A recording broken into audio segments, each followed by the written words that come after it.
기억이 돼서 하나님 앞에서 우리가 해야 할 것은 감사밖에 없는 그런 믿음의 삶이 되시기를 주님의 이름으로 축복합니다. 여러분은 여러분과 가까운 사람에게 요즘 자주 듣는 말이 무슨 말이 있습니까? 저는 제 아내에게 요즘 자주 듣는 말이 있습니다.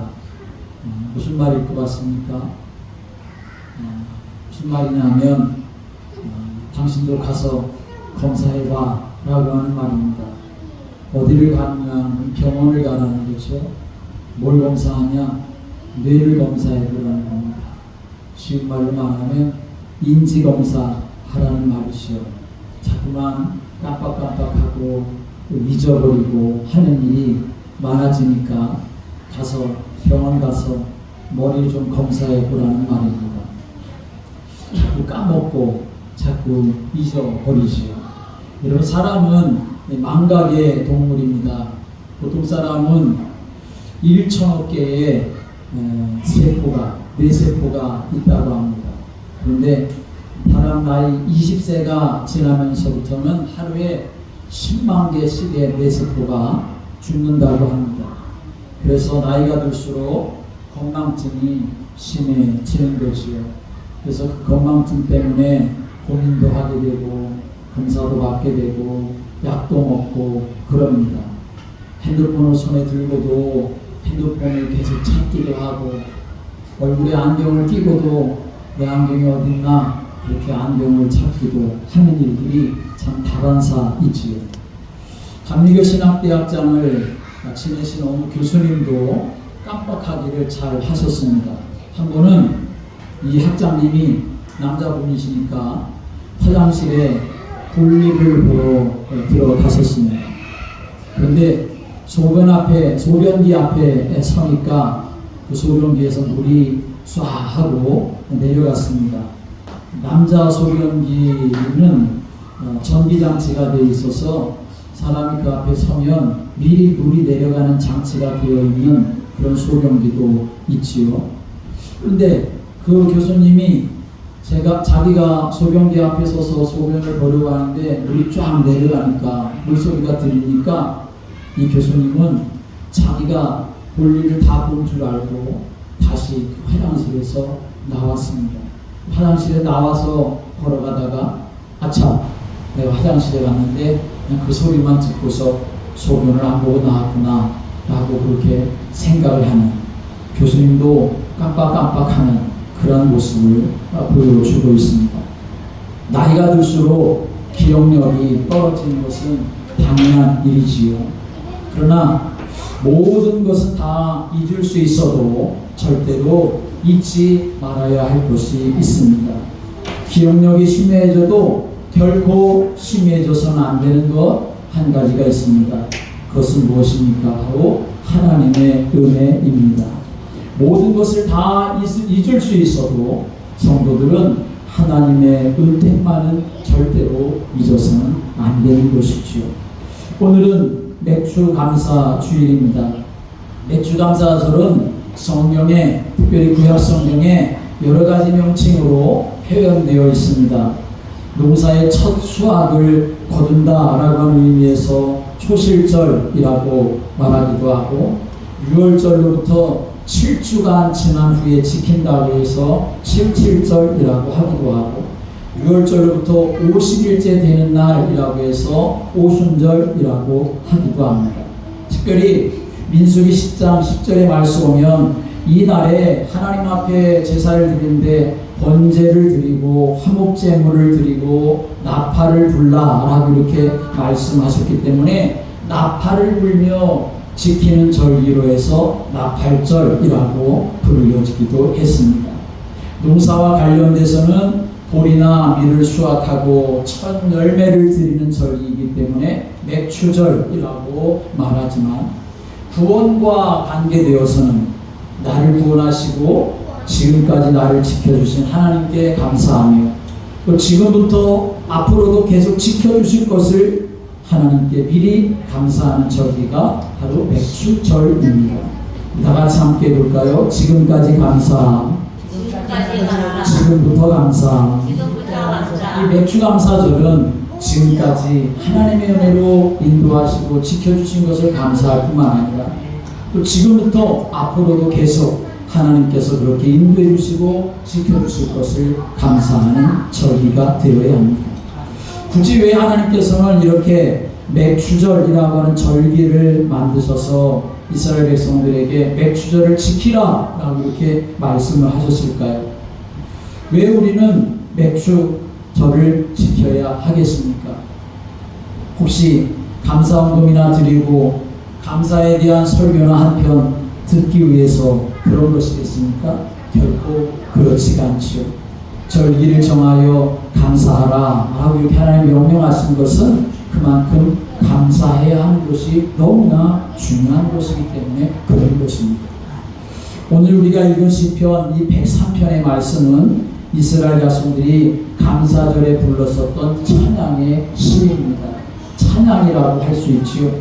그런데 이 시편 103편의 말씀에 보면 자주 반복되어지는 말씀이 있는데 그 말씀이 뭐냐면 여호와를 송축하라 하는 말씀입니다. 다 같이 해보겠습니다. 여호와를 송축하라. 여호와를 송축하라. 여호와를 송축하라. 여호와를 송축하라 라고 하는 이 말의 뜻은 뭐냐면 여호와 하나님께 감사와 찬양으로 영광을 돌리라 라고 하는 의미입니다. 오늘 이 시의 제목은 다윗의 시라고 그렇게 표제어가 붙어 있습니다.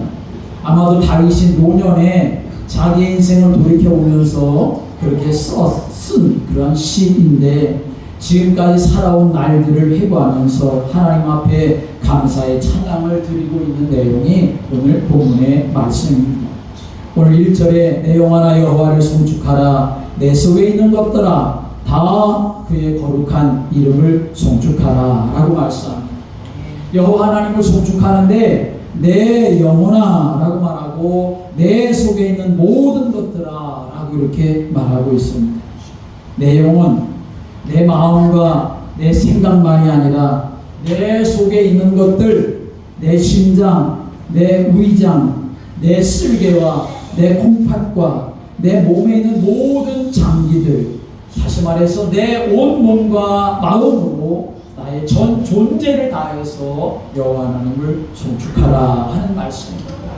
하나님 앞에 여러분이 예배할 때마다 이런 은혜가 있게 되기를 주의 이름으로 축복합니다. 내 모든 것으로 여호와 하나님을 송축하는 하나님 앞에 감사와 찬송과 영광을 돌릴 수 있는 그러한 믿음의 성도가 되어야 합니다. 다윗은 왜 이렇게 하나님의 이름을 송축하라고 했을까요? 그것은 하나님이 자신에게 베푸신 그 은혜가 너무나 크기 때문에 여호와를 송축하라라고 말하고 있습니다. 오늘 2절의 말씀 오면 이렇게 말합니다. 내 영혼아 여호와를 송축하며 그의 모든 은택을 잊지 말지어다 라고 말합니다.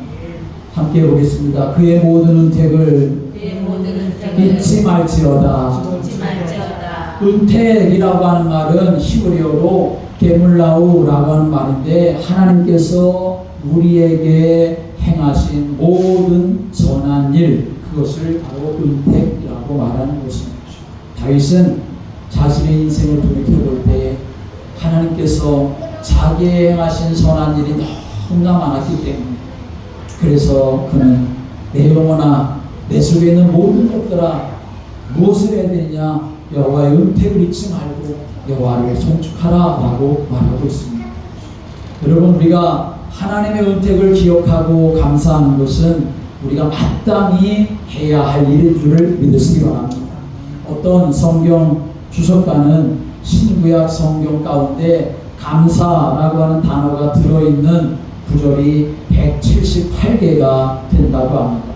그만큼 성경은 감사를 강조하고 있습니다.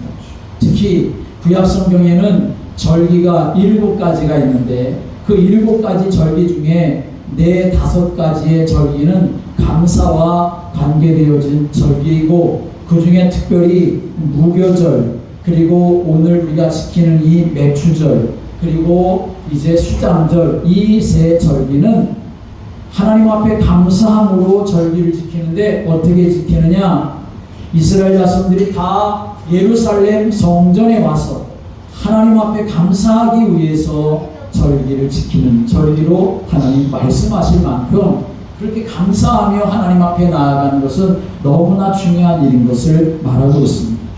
신약 성경에서는 어느 정도입니까? 신약 성경에서는 몇 번이라고 말하지 않고 아예 우리에게 뭐라고 증가합니까? 범사에 감사하라 라고 말하고 있습니다. 이것이 그리스도 예수 안에서 너희를 향하신 하나님의 뜻이다. 감사하는 것이 하나님의 뜻이다 라고 하나님의 모든 은택을 잊지 말고 살아야 할 것을 우리에게 말씀하는 거죠. 그런데 이렇게 감사로 삶을 살아야 하는데 그 감사하는 것을 가로막는 것, 감사로 살지 못하게 하는 것이 있습니다. 그것이 무엇이겠습니까? 바로 하나님의 은혜를 망각하는 것입니다. 아무리 큰 은혜를 받았어도 그 은혜를 잊어버리면 감사를 지속하며 살아갈 수가 없습니다. 시간이 흘러가면 따뜻한 차도 점점 식어버리는 것처럼 하나님 앞에서 우리가 감사함을 놓쳐버리게 되면 우리의 마음도 하나님을 향한 그 뜨거운 마음이 식어지고 감사하는 마음이 식어지는 것이요. 그래서 오늘 다윗은 분명하게 우리에게 말합니다. 그 모든 은택을 잊지 말지어다 라고 말합니다.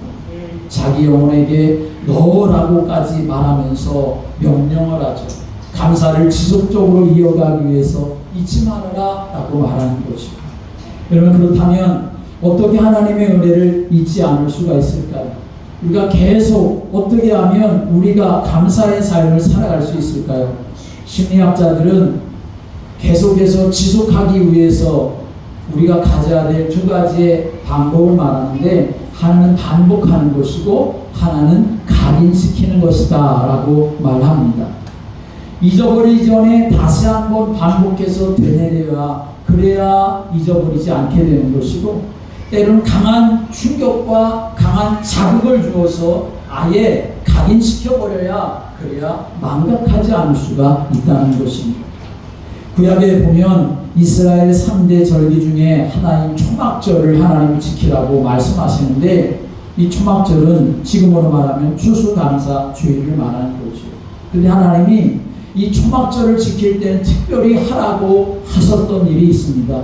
그건 뭐냐 하면 초막절을 지키는데 이스라엘 백성들에게 편안한 집에 머물러서 초막절을 지킬 것이 아니라 초막을 만들고 광야로 나가서 초막을 만들고 그 초막 안에 거하면서 초막절을 지켜라 라고 말씀을 하셨습니다.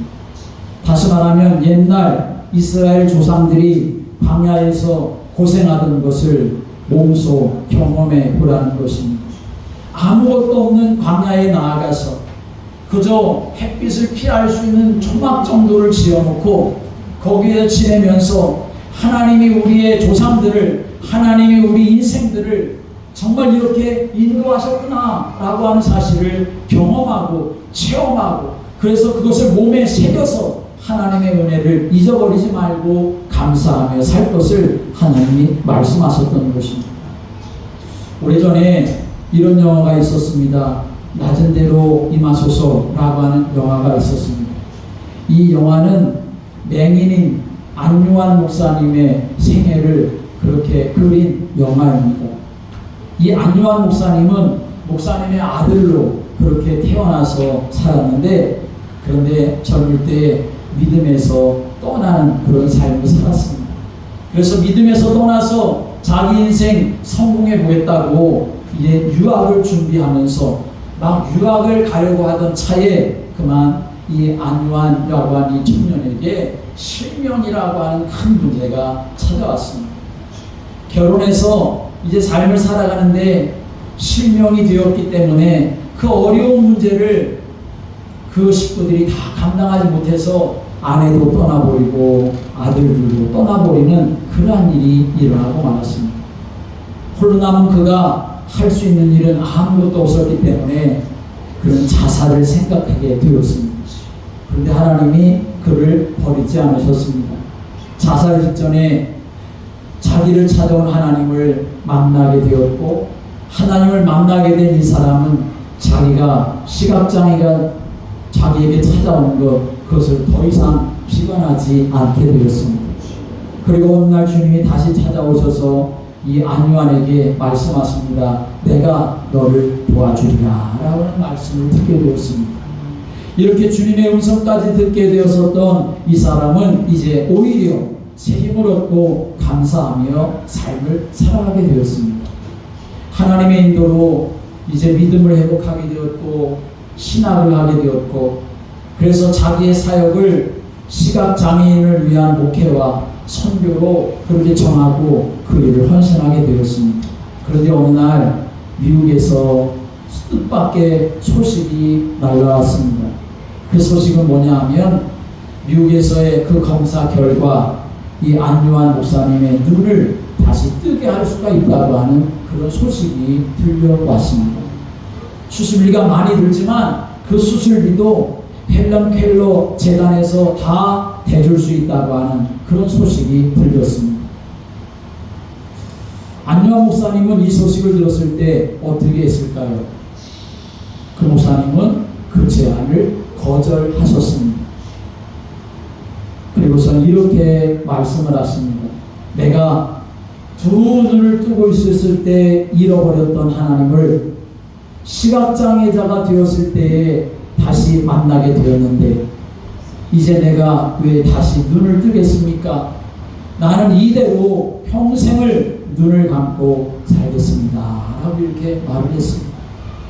하나님의 은혜를 가슴으로 깨닫고 느끼게 되니까 그는 어떤 상황에서도 감사할 수가 있었고, 비록 눈을 뜰 수 있는 기회가 있다 할지라도 그러나 그것으로 자기 인생을 다시 변화시킬 수가 없다는 사실을 알고 하나님의 은혜가 전부인, 그래서 하나님의 은혜만 내가 생각하며 삶을 살아가겠다고 그렇게 말을 했던 것입니다. 오늘 여러분, 우리에게 어떤 기회가 주어진다고 또 우리에게 어떤 상황이 변화되어진다고 내가 새로운 인생을 살아갈 수 있느냐? 결코 그렇지 않습니다. 해 아래 새 것은 아무것도 없습니다. 우리를 새롭게 할 것은 오직 하나님의 은혜밖에 없는 줄을 믿습니다. 우리를 새롭게 하고 우리를 변화시킬 것은 오직 성령의 능력밖에 없는 것입니다. 그래서 날마다 내가 성령의 은혜 안에 거하도록 하나님의 은혜를 사모하고 죄 가운데 오염되어진 나 자신을 하나님 앞에 내려놓고 회개하고 하나님 나를 성령으로 사로잡아 주시고 내가 성령께 매일마 되어지는 삶을 살아가도록 하나님 앞에 은혜 구하며 또 하나님 앞에 날마다 나아가는 믿음의 삶을 살아가는 것, 그것만이 내가 승리할 수 있는 유일한 길이 되는 줄을 믿으시길 바랍니다.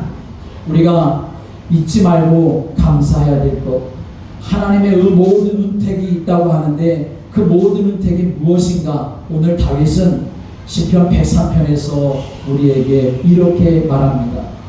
특별히 3절부터 5절까지의 말씀은 자기 개인 인생에게 하나님이 베풀어 주신 하나님의 은택을 말하는 것이고, 6절부터 19절까지의 말씀은 이스라엘 민족에게 베풀어 주신 하나님의 은혜를 감사하며 노래하는 것인데, 3절부터 5절의 말씀 오면 다윗은 자기가 어떤 은총을 하나님으로부터 받았는지를 말합니다. 우리 3절부터 5절까지 다 같이 함께 읽어보겠습니다. 시작. 그가 내 모든 죄악을 사하시며 내 모든 병을 고치시며 내 생명을 파멸해서 속량하시고 인자와 긍휼로 관을 씌우시며 좋은 것으로 내 소원을 만족하게 하사 내 청춘을 독수리같이 새롭게 하시는도다. 아멘. 다윗은 하나님 앞에서 자기가 무슨 은총을 받았느냐, 하나님께서 너의 모든 죄악을 사하시고 질병을 고치시고 너의 생명을 파멸해서 속량하시고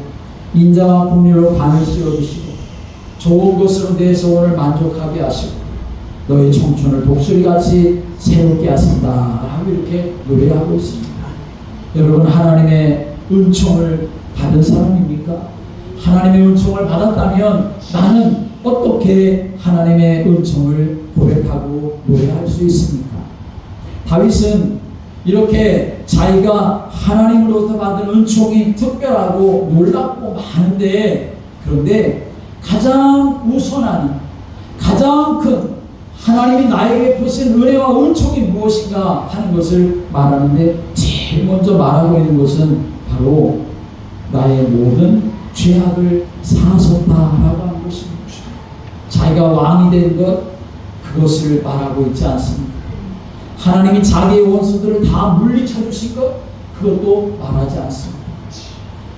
정말 하나님이 나에게 주신 은혜와 은총 가운데 제일 우선되어지는 것, 제일 큰 것, 그걸 제일 먼저 말하고 있는 것인데 그것이 무엇입니까? 내 모든 죄악을 사하셨다라고 하는 것입니다. 다윗은 자신이 밧세바와 더불어서 간음죄를 범했는데, 그리고 그 죄를 없이 하려고 가리려고 자기의 충성스러운 부하 장군 무리아를 죽게 하는 그러한 아주 큰 죄악을 저지르지 않았습니까? 그런데 하나님께서는 그 모든 죄악을 다 사해 주셨다. 그 모든 걸 내가 절대로 이길 수가 없다. 그래서 하나님이 나의 죄악을 사하셨다고 하는 그 은택 앞에 이 다윗은 감사하며, 정말 아무리 생각하고 또 생각해도 용서받을 수 없는 죄인인데 나의 죄를 용서해 주셨다는 것에 다윗은 정말 감사하고 있는 것이에요. 그래서 다윗은 이런 은혜를 베풀어 주신 하나님의 어떤 분이신지를 8절부터 14절에서 말합니다. 여호와는 같이 읽어볼까요? 8절부터 14절 시작. 여호와는 긍휼이 많으시고 은혜로우시며 노하기를 더디하시고 인자하심이 풍부하시도다. 자주 경책하지 아니하시며 너를 영원히 품지 아니하시리로다. 우리의 죄를 따라 우리를 처벌하지는 아니하시며 우리의 죄악을 따라 우리에게 그대로 갚지는 아니하셨으니 이는 하늘이 땅에서 높음같이 그를 경외하는 자에게 그의 인자하심이 크심이로다. 동이 서에서 먼 것 같이 우리의 죄가를 우리에게서 멀리 옮기셨으며 아버지가 자식을 긍휼히 여김같이 여호와께서는 자기를 경외하는 자를 긍휼히 여기시나니 이는 그가 우리의 체질을 아시며 우리가 단지 먼지뿐임을 기억하심이로다. 아멘. 여러분, 다윗이 어떻게 그 하나님의 은혜를 잊을 수가 있겠습니까? 도저히 용서받을 수 없는 죄를 은혜로우신 하나님께서 용서해 주셨다는 것을 기억하면서 그의 가슴으로 그것을 느끼고 그것을 뼈에 새기고 감사하고 있는 것을 우리에게 보여주고 있습니다. 우리도 마찬가지입니다. 우리 역시 죄의 사함을 받은 사람이죠. 죄인이었던 우리가 지금 하나님 앞에 나와서 예배드릴 수가 있다는 것, 이것 자체가 얼마나 놀랍고 얼마나 큰 은총인지 알 수가 없습니다. 특별히 오늘 14절의 말씀 보면 이렇게 말씀하죠. 하나님은 우리의 체질을 아시며 우리가 단지 먼지뿐임을 기억하신다 라고 말합니다. 사실 하나님은 내가 어떤 놈인지 너무나 잘 아시는 분이지요. 내 성질머리가 어떤지 하나님은 너무나 잘 아십니다. 정말 하나님의 심판 앞에 선다면 어떤 조금의 긍휼도 받을 수 없는 그러한 아주 죄악으로 가득한 인생인 것을 고백하지 않을 수가 없습니다. 그런데 이런 나에게 긍휼을 베풀어 주시고 참아주시고 용서해 주시고 기꺼이 아들 예수님을 그리스도로 세상에 보내주셔서 나 대신 십자가에 죽게 하심으로 나를 구원하신 그 은혜, 그 하나님의 자녀로 살면서도 실수하고 넘어지고 죄 가운데 빠져서 정말 죽어야 마땅한 인생인데 때로 하나님께서 막아주시고 가려주시고 건져주시고 지켜주신 그 은혜를 생각하면 감사할 것밖에 없는 것이 우리 인생인 것을 다시 하나님 앞에 고백할 수밖에 없습니다. 오늘 여러분 이 감사절에 정말 우리의 영혼으로 하나님 살려주셔서 감사합니다. 하나님 건져주셔서 감사합니다. 하나님 지켜주셔서 감사합니다. 하나님 보호해 주시고 인도해 주셔서 감사합니다. 그렇게 내 영혼으로 하나님 앞에 고백할 수 있는 그런 은혜가 여러분들에게 있게 되기를 주님의 이름으로 축원합니다. 이제 우리가 그렇다면 감사를 해야 되는데 우리는 하나님 앞에 어떻게 감사해야 될까? 사실은 감사는 표현을 해야 하는 것이 마땅한 감사입니다. 감사는 고마운 마음을 표현하는 것이 감사입니다. 은혜 받은 것을 은혜 받았다고 해야 하고, 감동받은 것을 감동받았다고 표현을 해야 그것이 감사가 되는 거죠. 그래서 이런 말이 있지 않습니까? 노래는 부를 때까지 노래가 아니고, 종은 울릴 때까지 종이 아니고, 사랑은 표현할 때까지 사랑이 아니고, 축복은 감사할 때까지 축복이 아니다 라는 말이 있습니다. 그렇습니다. 하나님의 은혜는 감사로 표현되어질 때에 진정한 축복으로 완성이 될 수가 있는 것이죠. 누가복음 17장의 말씀에 보면 예수님께서 감사를 가르치시는 그러한 이야기가 나오지요. 12명의 문둥병자가 예수님 오신다고 하는 소식을 듣고서 예수님께 자신들을 고쳐달라고 간절히 그렇게 원했을 때 예수님께서는 그 문둥병자들에게 말씀하십니다. 가서 제사장들에게 너희 몸을 보여라 라고 말씀을 하십니다. 그래서 이 10명의 문둥병자는 그 말씀을, 예수님의 말씀을 믿고 제사장에 가는데, 제사장에게 가는 도중에 이 10명의 문둥병자가 고침을 받게 되었습니다. 그랬을 때에 그 10명 중에 한 명은 사마리아 사람인데, 이방 사람인데 다시 돌아와 예수님께 감사의 인사를 드립니다. 그때 예수님께서 이렇게 말씀하십니다. 그 9은 어디 있느냐? 이 이방인 외에는 하나님께 영광을 돌리러 돌아온 자가 없느냐? 라고 이렇게 탄식을 하시죠. 그러시면서 그 한 사람, 감사의 인사를 드리려고 돌아온 이 사마리아 사람 한 사람에게 예수님은 이렇게 말씀하십니다. 일어나라, 내 믿음이 너를 구원하였느니라 라고 이렇게 말씀하십니다. 여러분, 10명의 사람 모두가 다 고침을 받았지만 감사를 표현한 사람은 한 사람, 사마리아 사람 한 사람뿐이었습니다. 그래서 그는 나 뼈만 고침받은 것이 아니라 그의 영혼까지도 구원을 받게 되었던 것을 성경 우리에게 말씀합니다. 반면에 감사를 표현하지 않은 이 9사람은 어떻게 되었습니까? 몸은 고침받았을지 모르지만 그러나 그의 영혼은 구원받을 수 있는 기회를 다 놓쳐버리고 말았다는 거죠. 그렇습니다. 감사의 표현이 하나님의 은혜를 완성시키는 것입니다. 감사를 받았던 사마리아 사람을 칭찬하시고 더 큰 축복을 그 사람에게 부어주셨던 것처럼, 사실 감사는 마음으로만은 부족한 것입니다. 주님께 구체적으로 표현되어져야 하는 것이지요.